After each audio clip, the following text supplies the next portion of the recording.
Pybus University, where learning is a lifelong adventure. The Pybus Public Market is pleased to offer a series of unique and fun classes for the Wenatchee Valley community. Classes are taught by local volunteers with an interest and aptitude in the subjects that they teach.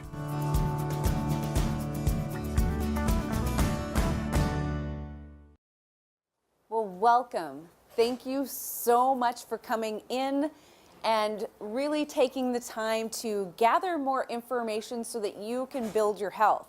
I want to make sure that I teach you tools so you can use them through cold and flu season now and beyond. So these are practical things that you can use to help you build your health.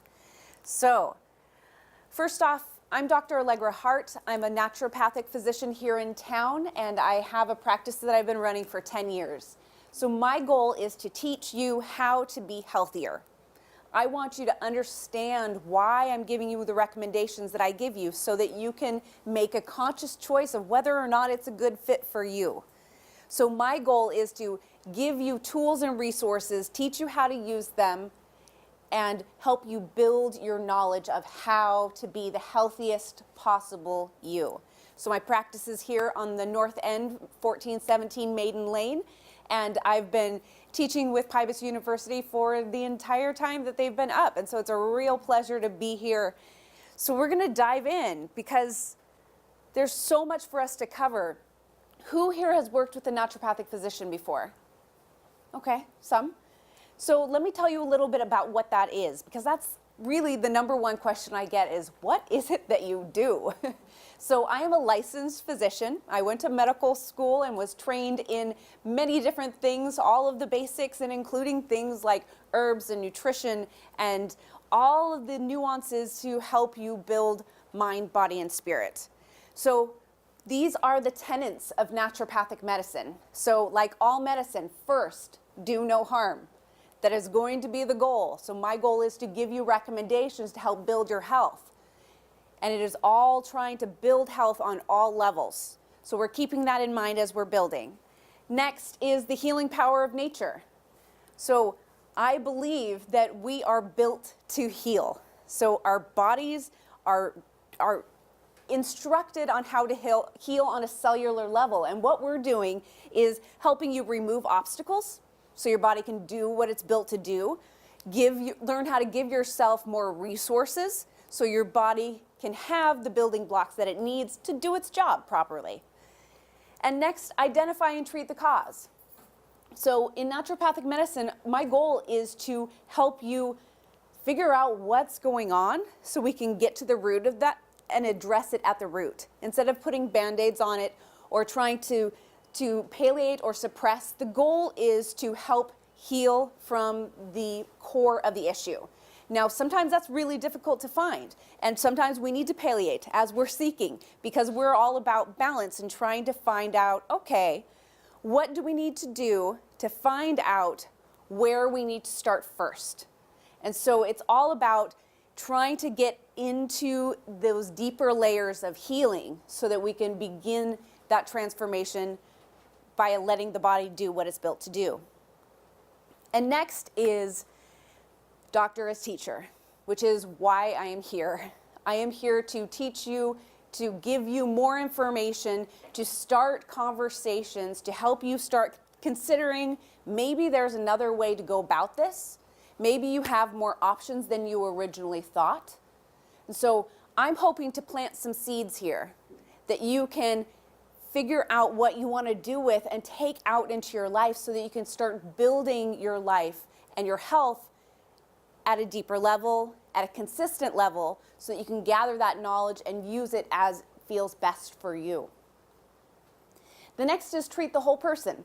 So while we are going to be talking about the immune system today, we're going to be talking about colds and flus and all of those wonderful things. We are also looking at the mental and physical and emotional impact that we are going to be experiencing. So when you have a cold or a flu, it's not just that you feel lousy physically. You might be emotionally frustrated by it as well. You might be frustrated that you are not able to go out and do the things that you'd like to do. Maybe you're missing work and that is creating other problems. So there's always layers of it. And so in the naturopathic world, we're looking at, okay, what can we do to help heal mentally, physically, emotionally, and spiritually?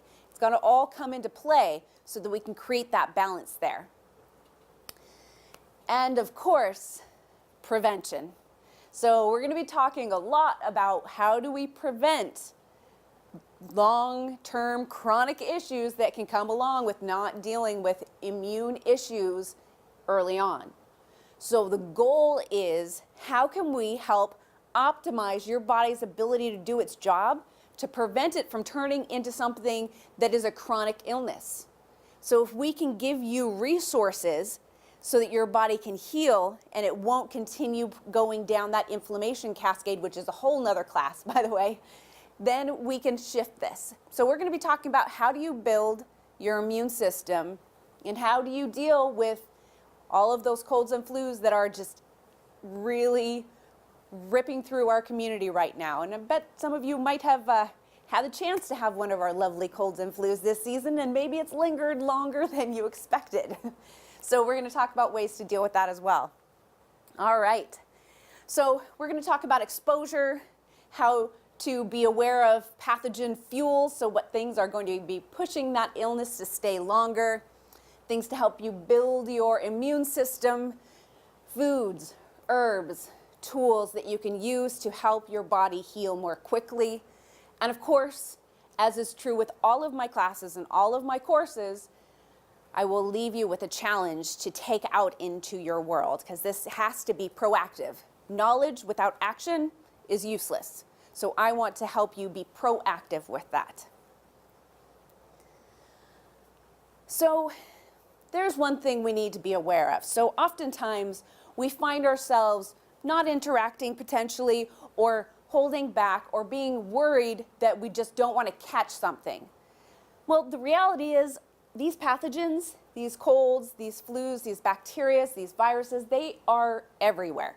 And so it is not a factor that we can get away from. But we need to make sure we're reducing our exposure and building our ability to be strong and have proper barriers. So the whole myth of we're going to catch a cold and flu if we interact with it is not really true. Yes, exposure is a factor in getting it, but if you have a strong immune system, it won't bowl you over the way that it might if your immune system was weak. So really, it's about optimizing your body's ability to do its job, which is keep those pathogens out of your system, or at least they're not running the show, right?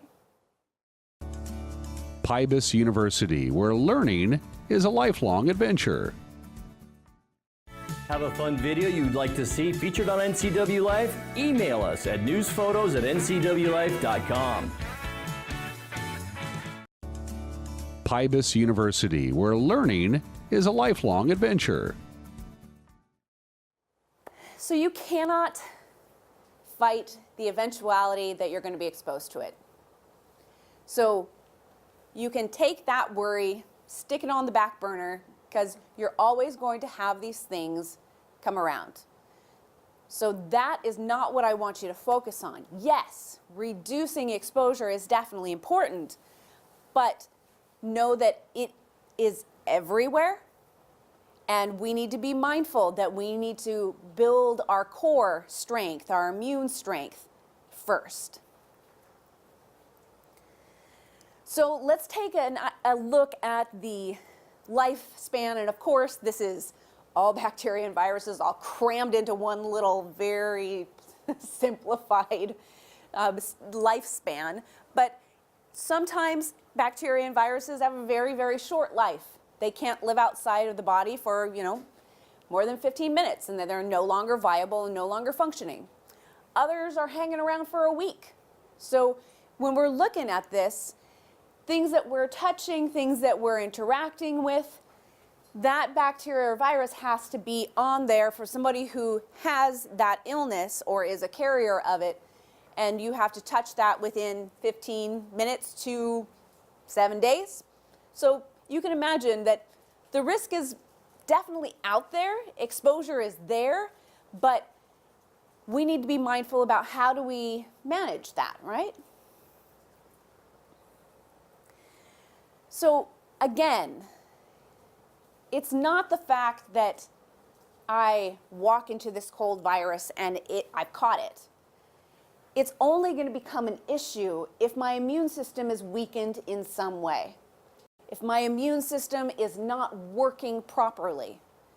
And this can come up in many, many, many ways. So we could be tired, we could be dehydrated, we could be stressed out, we could be malnourished, we could have just eaten a bunch of sugar, we could have, the list goes on, all of the things that reduce our immune system's ability to do its job properly.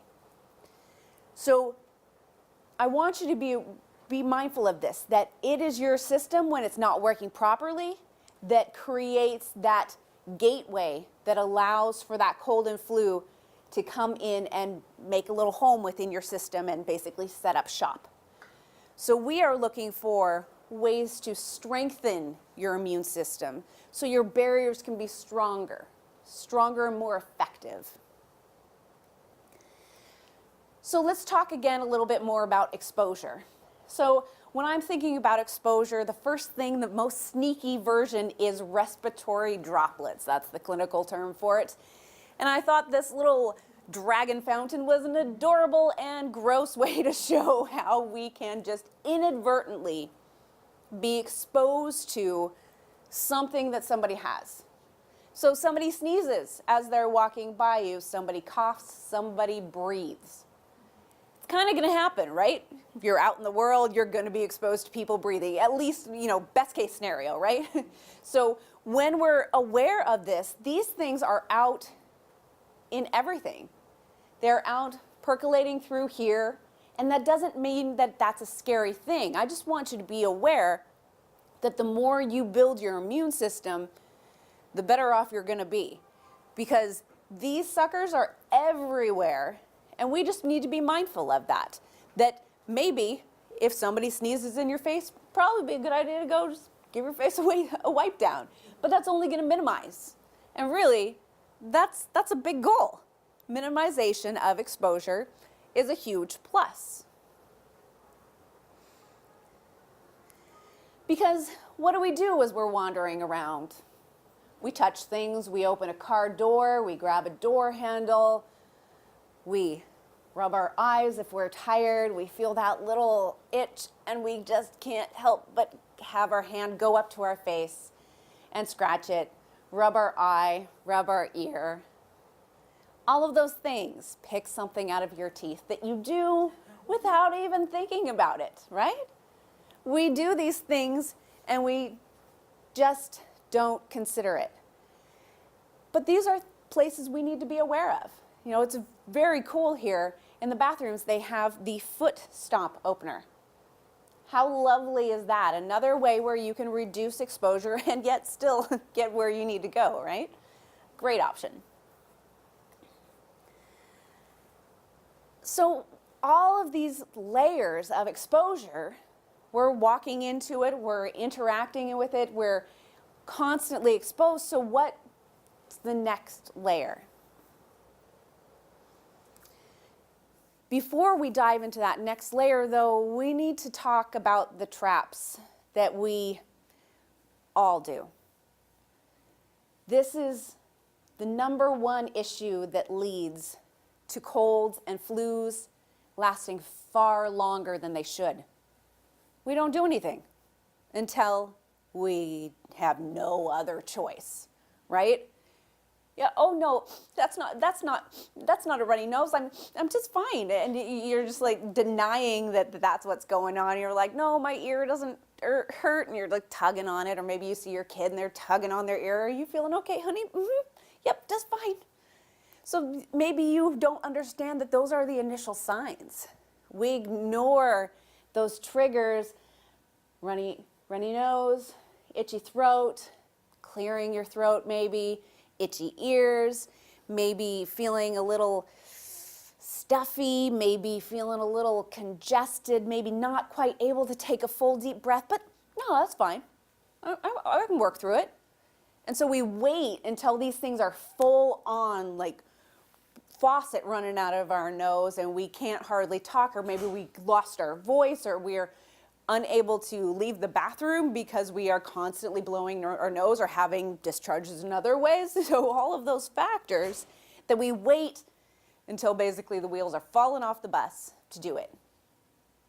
And see, we do this in so many ways.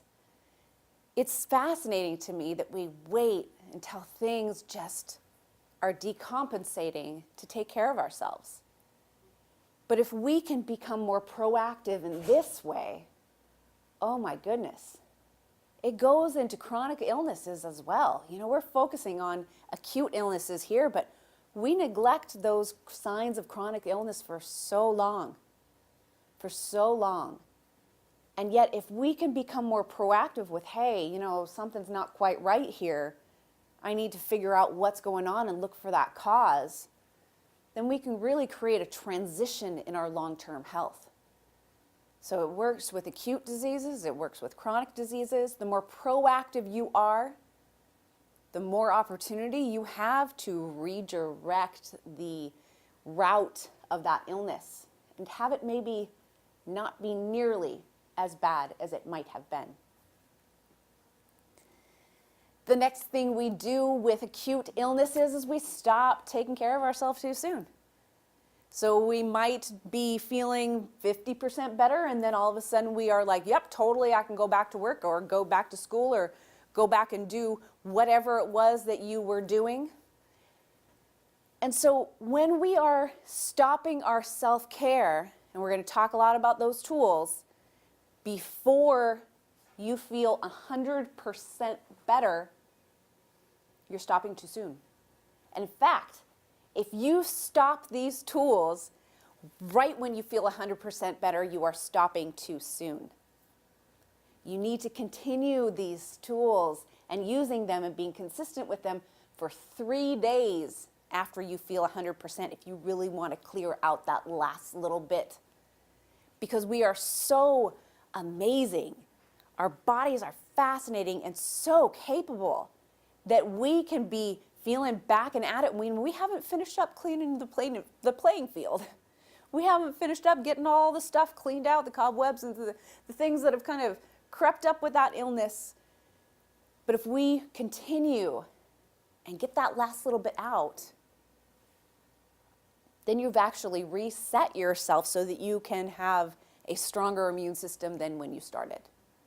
But if you stop before you are absolutely 3 days past 100% better, you're not going to really fully make that transition. So you'll be carrying some of that gunk still around. And we want to make sure that doesn't happen.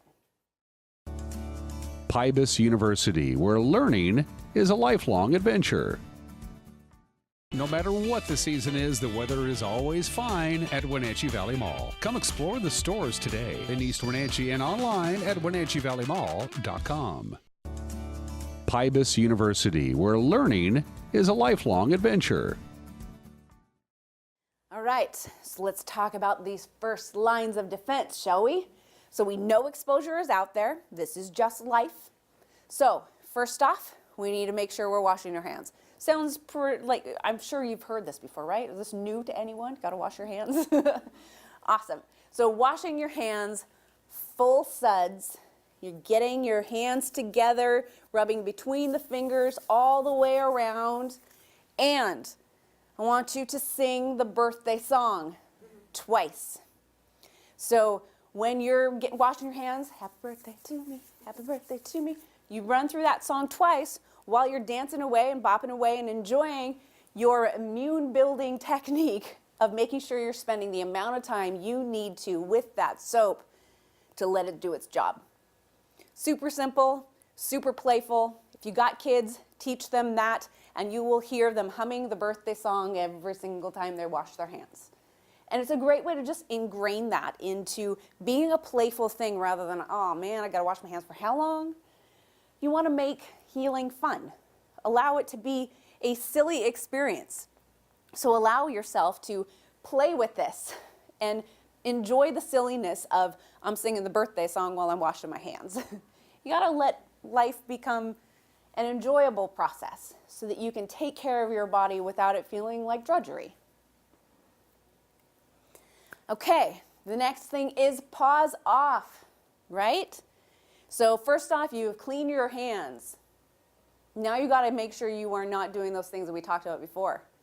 Rubbing your eyes, picking your teeth, rubbing in your ear, all of those things, touching your face. We do this unconsciously. So I just want you to start being aware. How many times am I touching my face during the day? How many times do I feel my hand just kind of go up, wandering and about to do something? So this is just a way to reduce exposure getting into our mucous membranes, where it can really stick in there and set up a home. Next line of defense, we must be hydrated. A dehydrated system is a susceptible system. So water is essential. We need to make sure that our mucous membranes are hydrated so that they can be strong and flexible. I love this thing. I call it my little cup of sunshine. It is a hydro flask. It is stainless steel, is a non-leaching version. And it doesn't matter if I accidentally drop it on the cement, which has definitely happened. So it is going to be okay. And it's going to mean that I am able to have water, tea, whatever I need, where I am, at the temperature that I will actually drink it. So my husband will only drink ice cold water. If he doesn't have it ice cold, he will not drink much water. He will dehydrate and wither away before he picks up a lukewarm glass of water. So we have these around, so he will make sure that it is at the temperature that he needs to make sure that he stays hydrated. Setting yourself up for success, right? If you know you're not going to drink water unless it's a very specific temperature, why not set yourself up for success? And get yourself something like this that will be highly portable, highly functional, easy to use, and giving you the resource that you need in the form that you need it. Next thing we need to be aware of is, of course, how much water are we drinking? So your goal for hydrating liquid every day is half your weight in ounces. So you take the amount you weigh in pounds, you cut that in half, and that's the number of ounces I want you to be drinking every single day. There's not a one-size-fits-all volume of water. We are different sizes, we have different needs. So making sure that you have enough hydrating liquid, that's really essential. Know that you have dehydrating liquids probably throughout your day. So those are things like coffee, soda, fruit juice, and anything that is caffeinated, so black tea, green tea, and alcohol. So if you have any of those during the day, you need to bring an extra cup of water into your hydration rotation to make sure you are getting enough water to stay hydrated through your day so every cell in your body can do its job and get waste out. So how many of you think you're getting that amount of water a day? All right, so very few hands going up there. So bumping up your water is going to be a great first step. All right, so now we have the immune system fuels. Okay. We need to make sure that we have the building blocks in our body to actually fuel our cells so they can do their job properly. You know, if we don't have the proper amount of fuel, it's kind of like pouring a gallon of milk into your car and then wondering why it's not running. It's not the right fuel for it, right? Your car's not built to run on milk. And so we need to make sure that you are giving your body the correct fuel. So this is my version of the food pyramid. You'll notice it looks a little bit different than, say, the USDA version of that. So it's kind of flipped upside down. On the bottom, we have fats and proteins. These should be the core of your diet. Next, we have veggies. Then we have fruit, nuts and seeds, and at the top, as an accent, grains. So this is what I find that when my patients eat like this, they get better faster. their metabolisms work better, their immune systems work better. So before you leave, make sure you grab one of these. This is the basics of healthy eating. It's what to include, what to avoid, local resources on the back. Stick this on your fridge. We all need reminders, and it's just a great way to remember what you want to do for your diet. So fueling your system with nutrient-dense foods allows you to actually have the building blocks. So this is a whole nother course that I teach as well. There are so many things you need to be aware of to make sure you choose the right foods, to make sure you prepare them properly. So there's many layers of that. But the basics, just eat real food, right? Why make it difficult? Keep it really simple. And I think that's one of the mistakes that many people make when they start eating healthier. They make it too complicated. And we really don't need it to be. Simple, real food is delicious. Gone are the days when healthy meant cardboard and sandpaper sitting on your plate and you trying to chew that stuff. Real food is delicious and nutritious. But we'll get into that another day, right? So we do have to be aware of the sugar monster. So sugar is absolute fuel for bacteria and viruses and cancer. So fueling the things that you don't want to grow in your system is probably not the best way to make sure you're having a strong immune system.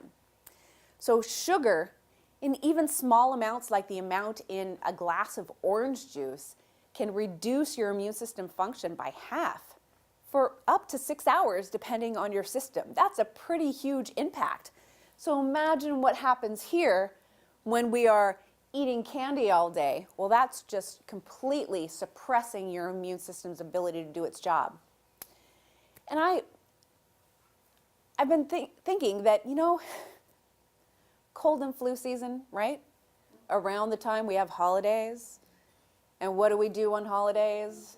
All of those candies, those sugars, we start off with Halloween, which is in our country built around sugar.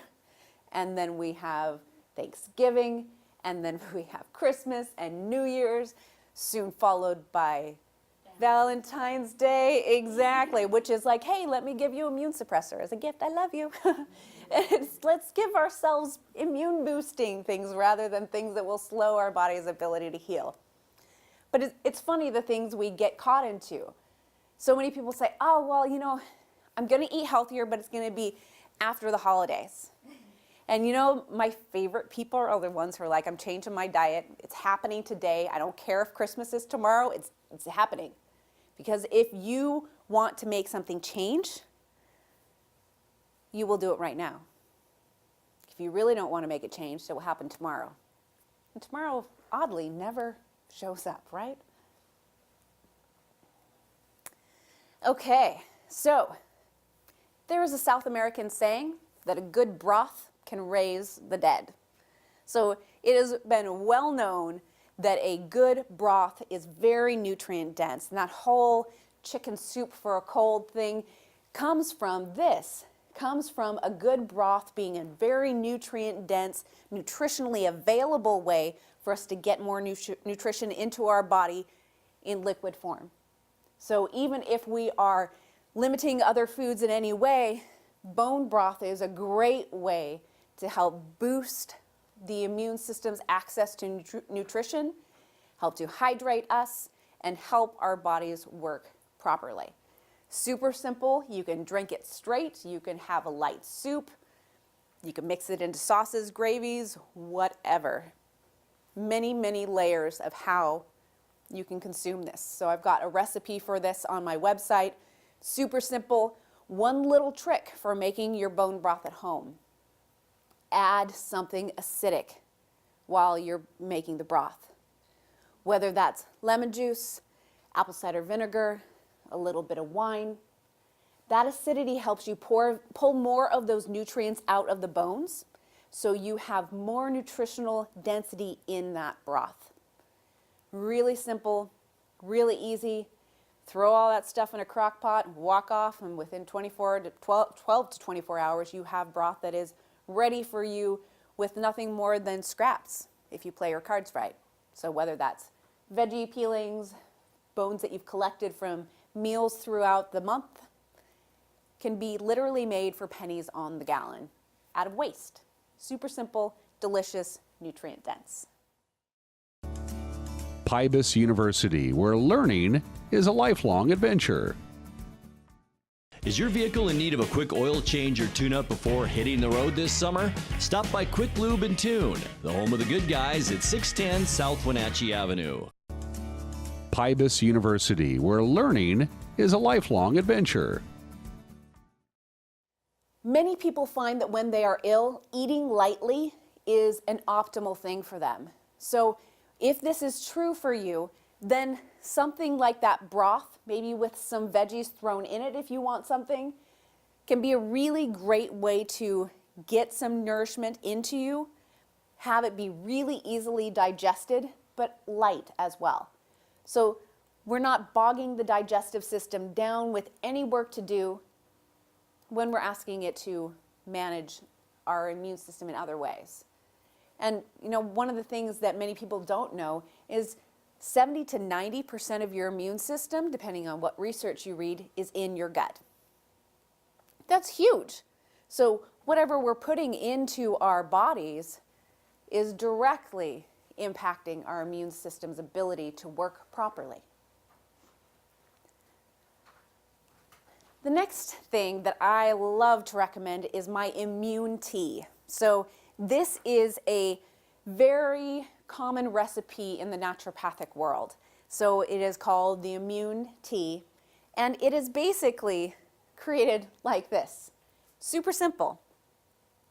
First off, you got some garlic, 3 to 5 cloves of garlic, depending on your tastes.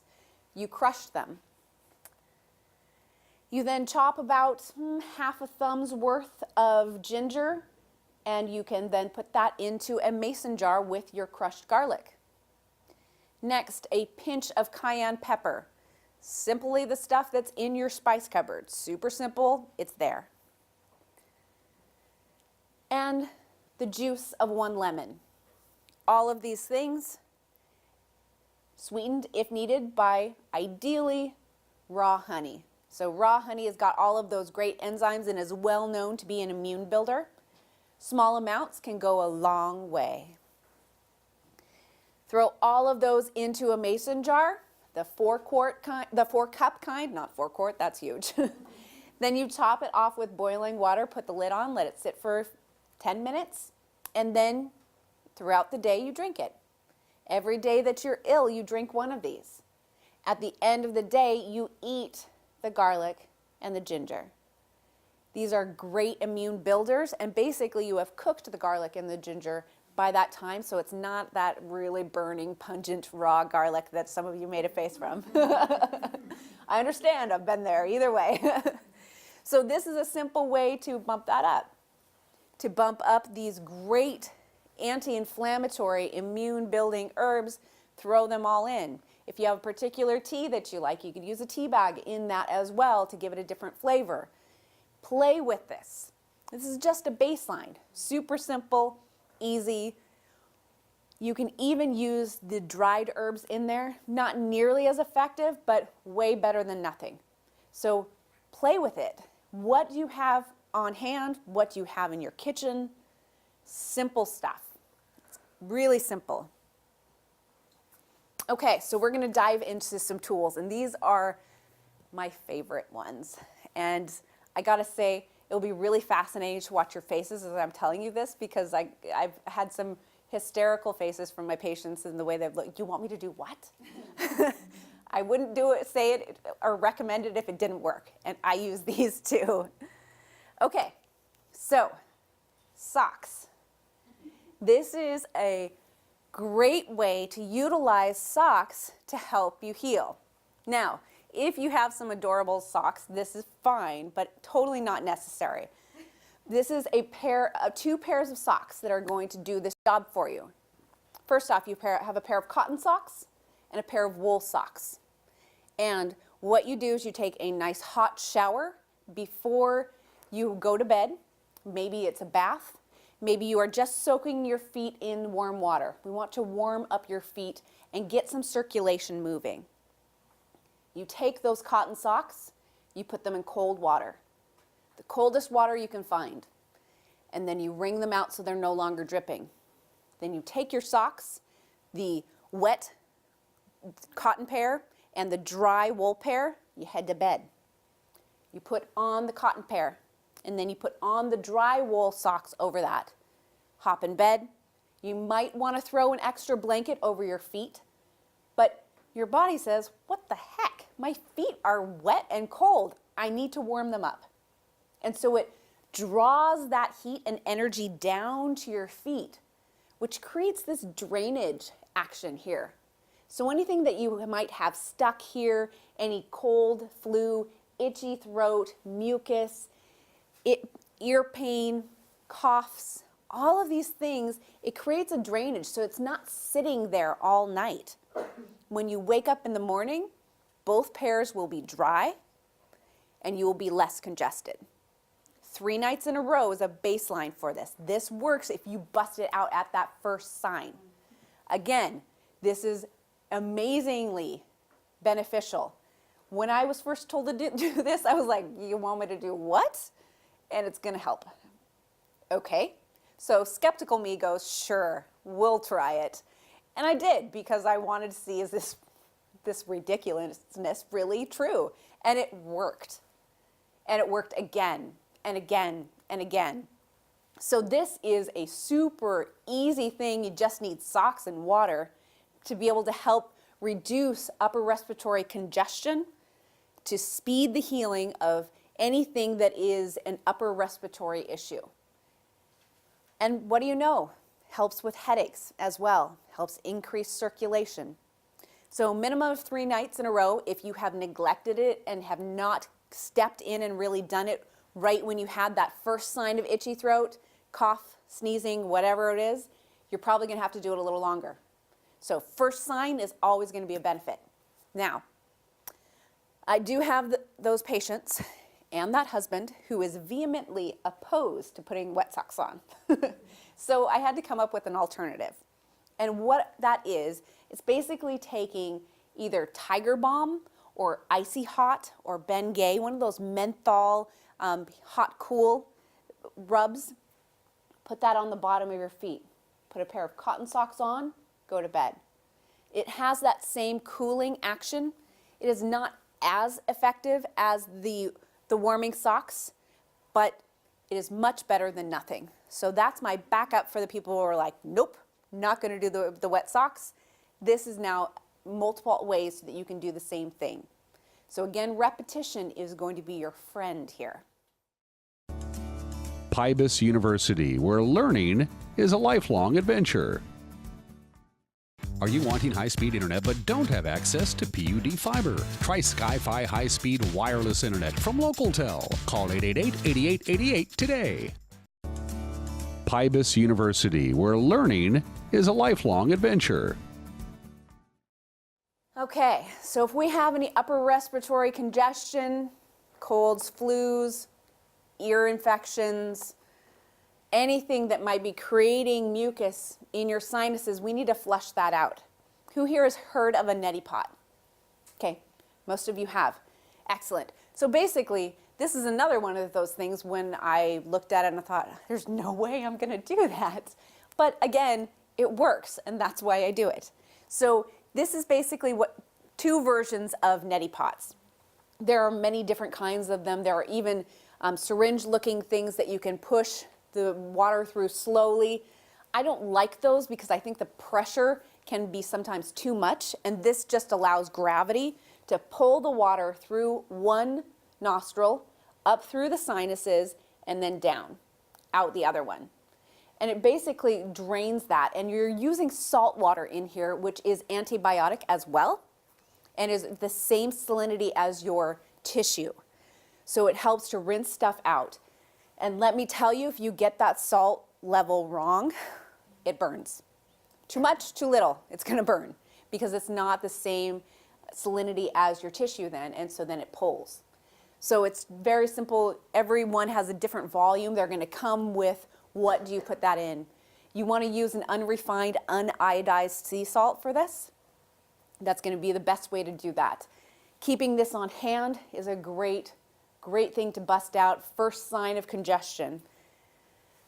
One little sneaky trick that makes this super easy is put a shower filter in your bathroom. So a shower filter takes like 5 minutes to put on most. You basically take off the head of your shower, put a filtration system on it. Aquafina has one, there's charcoal ones, Berkey has a great one, and then you put your head back on. They come with adapters, they're really quick. But that filters your water so that it's clean. You always want to use filtered water for this. That is really important. So that means you can do this in the shower every single morning. And it's a great way to just get your sinuses flushed out. Allergies, hay fever, all of those things. If you have been mowing the lawn and you're just like covered in dust, you probably want to flush out your nasal passages so that any pollen that might have gotten stuck on there is not going to create problems for you later. Another way you can flush it out is with steam inhalation. So this is a way to use, again, water with a little bit of essential oil or herbs in it. So basically you take a bowl, boil some water, pour that boiling water into your large bowl, and you're going to have a towel. You're going to create a tent over that bowl, so you're basically holding in the steam. You'll want to put in either thyme, rosemary, or eucalyptus essential oils. With essential oils, it's really important to have certified organic oils. This is really important. Essential oils are huge extractions from a lot of herbs. In order to make them, we use a lot of land and a lot of plant matter. Making sure that it is sustainable is essential. So you put about 5 drops of one or a combination of all of them in and tent yourself. Now what's going to happen when you do that is you're going to start coughing, but it's going to start dilating the vessels in your lungs so that you can get anything out that might have gotten stuck there. It's also going to start draining from your sinuses because it's creating that dilation. You're going to start coughing and it's not going to be comfortable.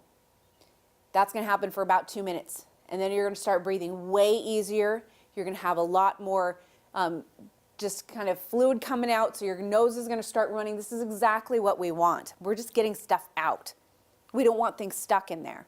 So you breathe in this steam, occasionally bringing up a hand to let some steam out if it gets too much.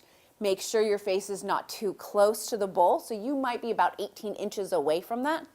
Make sure you set yourself up so you can be comfortable for that 10 minutes.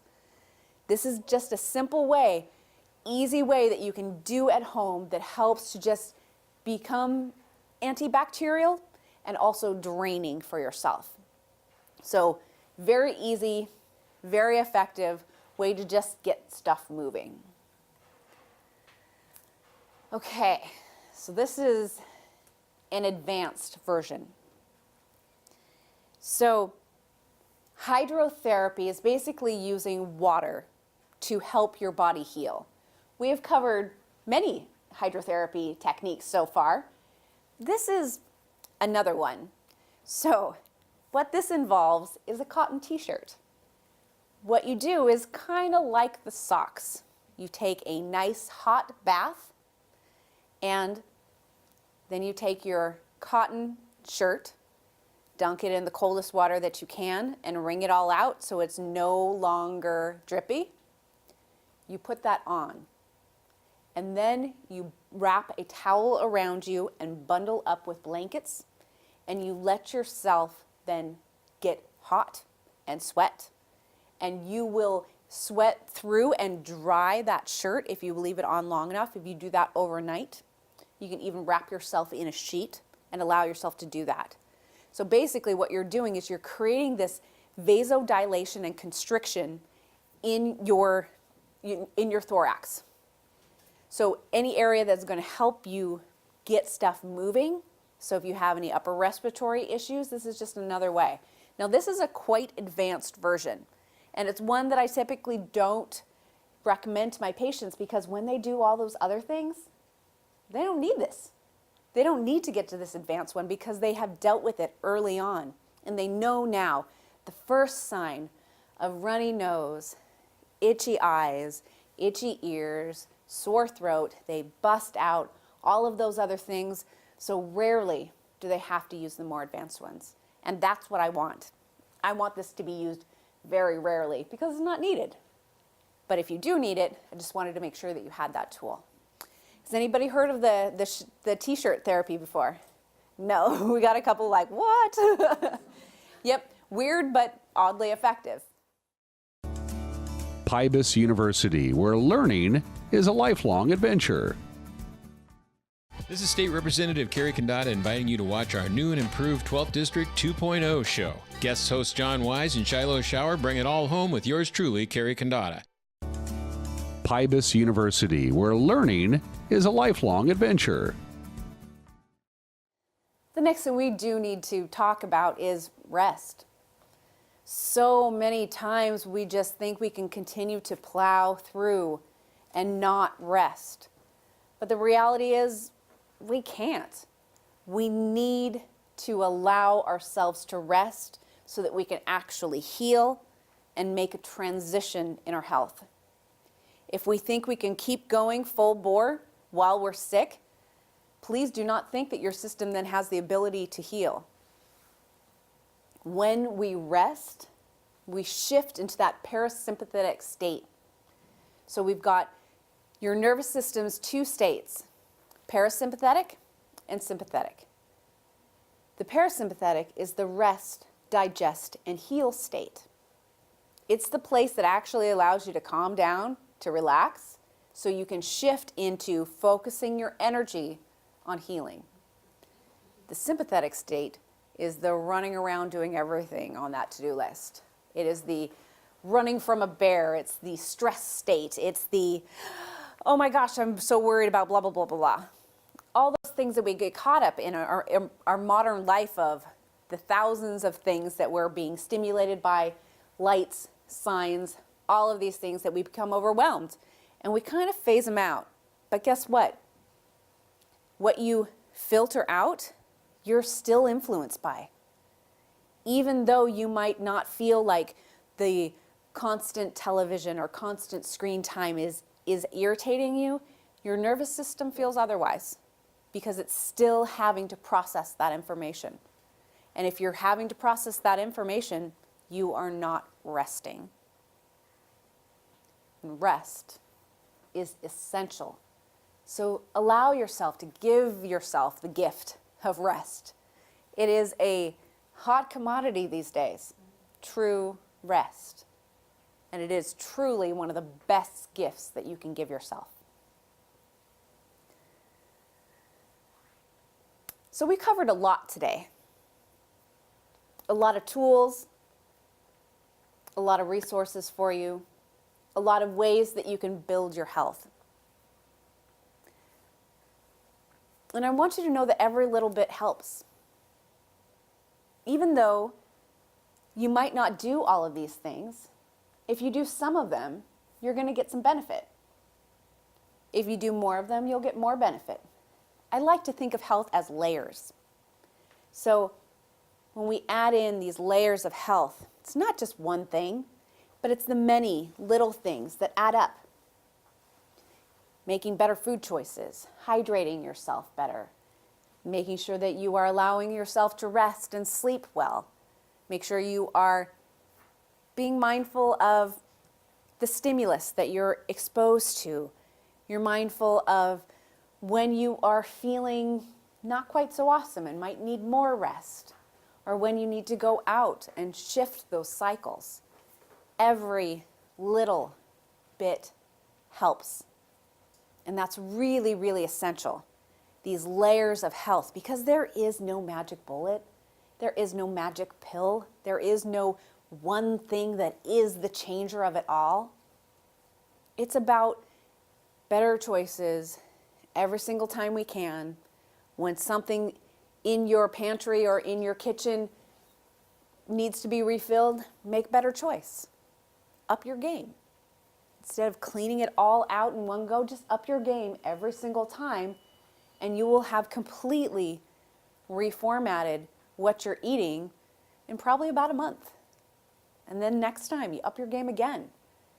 You know, it's all about these baby steps. How can you take one step in the right direction? And really, that's really all we need to focus on. Can we make one good choice at this moment? Because this moment is all we ever have to choose for. That's all that's right here. So making that choice right here in this moment, how can I be better to myself, better to my family, better to my community? You got to take care of you first.